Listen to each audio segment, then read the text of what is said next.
Hi friends, ఎలా ఉన్నారు? అందరూ బాగున్నారా? నేను బాగున్నాను. ఈరోజు కాకరకాయ పచ్చడి చేస్తాను. కాకరకాయలు కడిగి ఆరబెట్టుకొని అన్ని ముక్కలుగా కోసుకోవాలి. ముక్కలుగా కోసుకొని ఒక బాండీ పెట్టుకొని అందులో ఆయిల్ పోసుకొని కాకరకాయలు వేయించుకోవాలి. కాకరకాయలు ఇలా మంచిగా రెడ్డిష్ కలర్లోకి రావాలి, మంచిగా ఉండాలి. దానికి కావాల్సిన ఇంగ్రీడియంట్స్ ముందుగా తీసి పెట్టుకోవాలి. వెల్లుల్లిపాయలు, పసుపు, జీలకర్ర మెంతుల పొడి, కారము, ఉప్పు ఇవి సరిపోతాయి.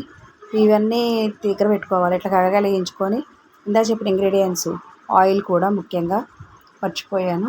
ఇవన్నీ కలుపుకోవాలన్నమాట.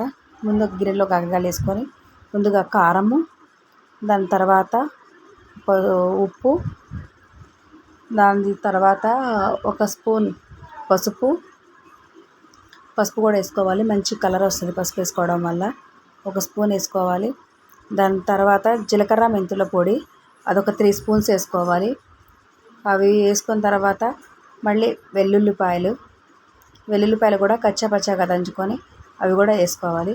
ఇవన్నీ వేసుకున్న తర్వాత అన్నీ మంచిగా కలిసేలాగా మొత్తం మిక్స్ చేసుకోవాలి, కలుపుకోవాలి. ఇలా కలుపుకున్న తర్వాత ఇట్లా మంచిగా కలుపుకోవాలి. తర్వాత ఆయిల్ పోసుకోవాలి. ఆయిల్ కొంచెమే పోసుకోవాలన్నమాట. ఆయిల్ పోసుకొని మొత్తం కలుపుకొని ఓవర్ నైట్ పెట్టుకోవాలన్నమాట. ఓవర్ నైట్ పెట్టుకోవడం వల్ల మంచిగా కలిసిపోతాయి అన్నమాట.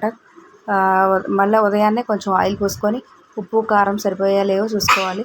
ఏమైనా తక్కువ ఉంటే అప్పుడు వేసుకోవచ్చు అన్నమాట. Please like